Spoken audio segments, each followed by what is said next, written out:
What's up guys, welcome back to my channel. If you're new here, my name is Lauren and I am a regional flight attendant here in the United States. It has been over a year since I have filmed a Q&A video and I am here with a brand new one. You guys asked me some seriously awesome questions and I'm really excited to dive into those with you.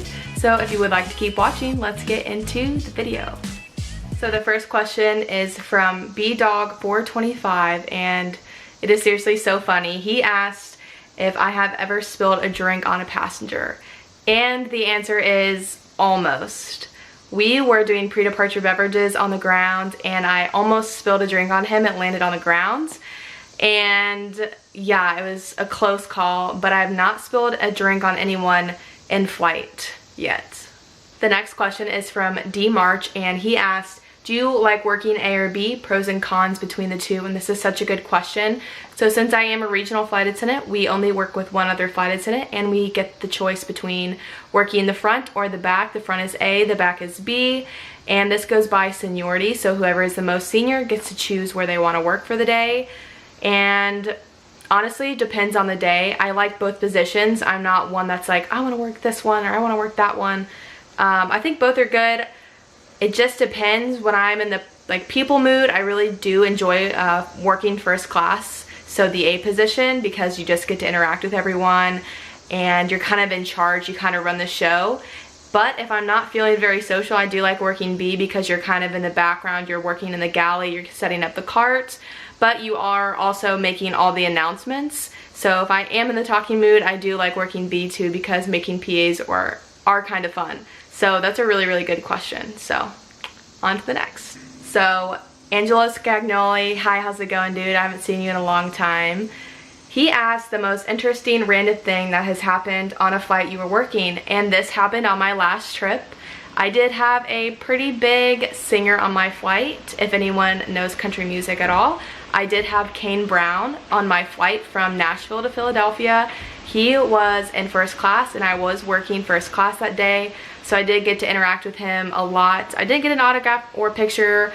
It seemed like he just wanted to take that time and just relax. He is on tour right now, so I didn't want to invade his personal space and I really wanted to keep it professional, but he was really cute and it was honestly a pleasure having him on board. So yeah, that's probably one of the most interesting things that has happened on one of my flights recently. So the next question is from Desert Wallflower and it is, do you eventually want to go mainline? If so, who for? Ooh, sis, the tea.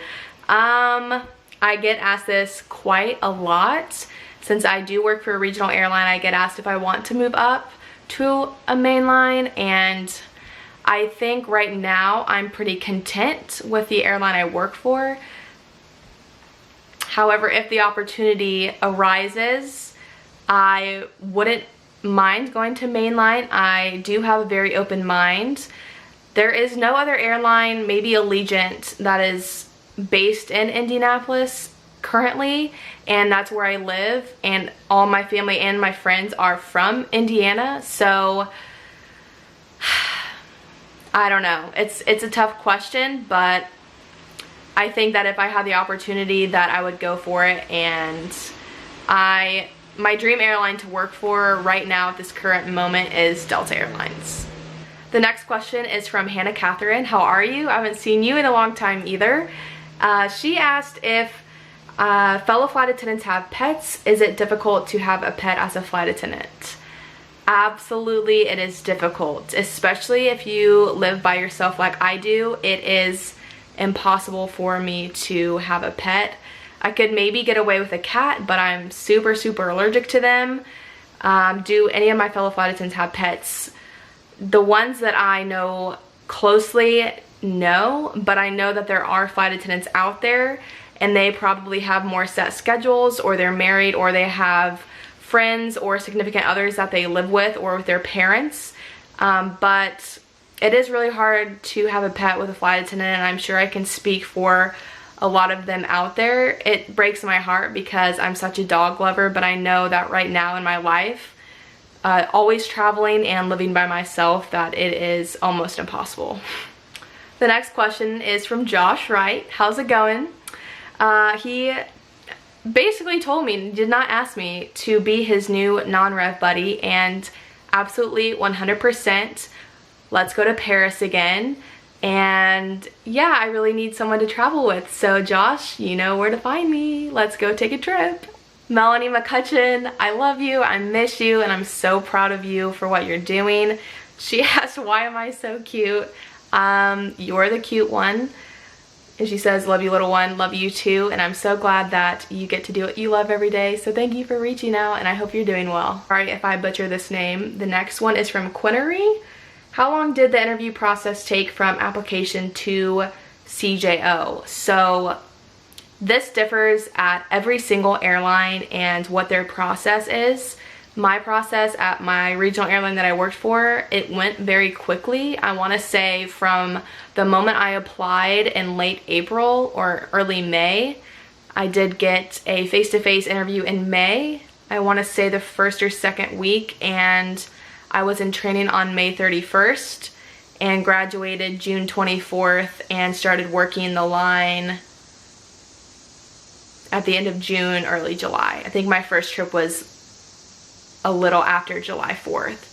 So my process went really quickly, but I do know that mainline or Southwest or any of the other airlines, I know that it can be a pretty lengthy process. I know they go through a lot of interview questions over the phone, in person, and going through training. My training was 3.5 weeks. However, that is on the short side of things. I know trainings can go up to 6 to 7 weeks depending on the airline, so it really just depends. And I would give yourself a couple months to go through the process. It is definitely not an overnight thing for sure. Pilot Chelsea, my good friend, Chelsea Noel, when are you going to start flight training? I don't know. I need to figure out if flying is still what I want to do. And if I do, then hopefully it is soon. My company has a program where you apply, and if you get hired, that you have a guaranteed spot as a first officer and with our company. So that is something that I've been thinking about for a long time, and it could be a big move. For me, it would be life-changing if I went to flight school to be a pilot. So if I figure out that's exactly what I want to do and everything like that, then hopefully soon. Hey Joe 4270 asked me what my favorite NFL team is. And I love that this is not flight attendant related, and it is the New Orleans Saints, because I love Drew Brees and New Orleans. So Christina Does Cartwheels asked, do you ever get depressed for periods of time? And this is actually a really good question, and I do want to touch on this. Being a flight attendant is a very lonely job, even though you deal with hundreds of people a day and busy airports and things like that. You do have a lot of time to yourself, whether that's at home or in the hotel room, or like exploring the city by yourself, going out to eat by yourself. I personally haven't been depressed because of this job, but I know that there are people out there who do struggle with that, because like I said, there is so much downtime, and if you do have family or children or anything like that, that you're always away from them. Like I said, I'm fortunate I have not been, but I definitely have been sad, and I have had my fair share of extremely lonely nights. So I can't speak for everyone else, but I think there are people out there within even the whole aviation industry, pilots as well, that there are definitely people who do get depressed at times, which is honestly a really sad part of this job. So the next question is from Amber McKenzie. Hey girl, hey. So she asked if friends or family get flight passes each year. And the answer is not with my company. We do not do buddy passes like a lot of the other airlines do. However, since we do fly for the 3 legacy carriers, Delta, American, and United, we do get benefits on all 3 of those, and we enroll ourselves and our family members or friends or spouses each year, so that person is on our flight benefits for an entire year. So we don't get a set number of passes to be like, all right, here's this flight, or here's just one flight, here's this. But basically, whoever is on my benefits can fly for that year pretty much as they want domestically. And I want to say it's different for the carriers, but I know that we can do like three or 4 flights internationally a year too. But there are fees and, you know, enrollment costs, but for the most part, our benefits are absolutely amazing. And if you are wanting to become a flight attendant, it is worth it just enough just for the benefits. Like, it is incredible being able to fly on 3 of the legacy carriers wherever you want, and if you're a flight attendant, for absolutely no cost domestically. So yeah, that is a huge perk of being a flight attendant, and I am so thankful for that. Golfing Han asked me, mountains or beach, which do you prefer? I am a beach girl through and through. I love the water, but I do love the mountains, so I love both, but I would definitely prefer beach over the mountains. The next question is from Mark Smith Films. He asked if I would ever date a pilot, and I'll keep it short and sweet for you. I'm not opposed to the idea. He also asked if I plan on staying regional or am I eyeing mainline careers. Like I said, I'm just trying to keep my options open. I am very happy with my current airline and living where I'm based, but if, like I said, the opportunity is there, I will definitely take it. So those are most of the questions that I got asked on Instagram. The next questions are from on my previous video that I asked you guys to drop a question, and thank you for doing that. The next question is from Rashida G. Did you need permission from your airline before starting to vlog? The answer is no. However, we do have to follow a couple guidelines. I know I've been asked in a couple videos why I can't say who I work for, and personally, I'm not 100% sure. I know that our airline does have a social media policy, and we can't really, I think the policy is that we can't include the like company logo and stuff like that, and obviously like who we work for, just for privacy reasons. So I didn't have to get permission from the company, but I do have to make that anonymous of who I work for. I know you guys can probably figure it out, but that's the answer for that one. So my next question is from Keith1541. Based off nothing else, what are your favorite and least favorite airports? Very easy. My least favorite airport is New York's LaGuardia. And my favorite airport, not because I'm based there, but because it is literally an amazing airport, is Indianapolis, Indiana. The next question is from Mallory. She asked, what vlog camera do you use? And I do get this question a lot. I kind of wanted to include it in my little description of each video. Right now I'm using the Canon EOS M100. I did get it from Best Buy. However, hopefully, I don't know, maybe within the next year or so that I can upgrade to the G7X. I do like the camera I have now. It does have a flip up screen so I can see myself, but it takes really amazing pictures, and the lens is detachable. The only bad problem with my camera now is it is a little larger than the G7X, so it's not exactly easy to like carry it around with me places, especially like in a purse or anything, whereas the G7X you can just kind of like throw it in a purse or a backpack or whatever. But this one is a little larger, but it is a really great starting camera, and for right now it's doing the job for me. So yeah, I'll try to include a picture for you or link it in the description below. The next question is from Stefan L. I'm so sorry that I cannot pronounce your last name. I'm not about to embarrass myself on here.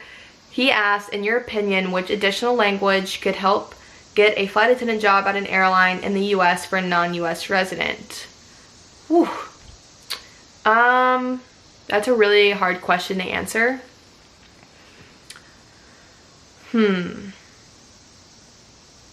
I would honestly say any kind of language at this point. I know a lot of the airlines are always hiring. I know I always see bilingual Spanish, French, Italian, Dutch. yeah, I would say if you can speak another language, that is automatically going to put you here in the hiring process, especially with carriers like Delta, American, or United, the ones that do go internationally. So I would say really any language would help get you pretty far in the process of becoming a flight attendant. I hope that helps. Alright guys, so the last question is from G Hummel 516, and she asked, how is reserve and do you get to see your family and friends often? So reserve isn't as bad as it seems. I've had a pretty decent experience with it. However, I will say that having a line is significantly better. And I did lose my line for next month in September, so I will be back on reserve. So stay tuned for more vlogs about that. But back to the question, reserve isn't terrible, but it is hard to adjust when you're a new hire flight attendant, being on call and having, you know, a couple hours to get to the airport, not knowing where you're going, and basically the company can use you for just about anything. So yeah, reserve isn't always the best, but it is manageable, especially if you do live in base. Do I get to see my family and friends often? Definitely. My company guaranteed 11 days off a month. They cannot touch us. They cannot call us on these days. We can pick up additional flying, but those 11 days off are yours, and that is really nice. I feel like that's more than the average job in the United States. So I feel like I do get to see my family and friends often, and I am home in Monticello right now. I'm not at my apartment, so I try to see my family and friends as much as I can. So that was a really good question. Do you hear that? Alright guys, so that is all the questions. I just want to say thank you so much to everyone who has reached out and asked me. These were honestly amazing questions, and I'm so glad you guys gave me a lot to work with.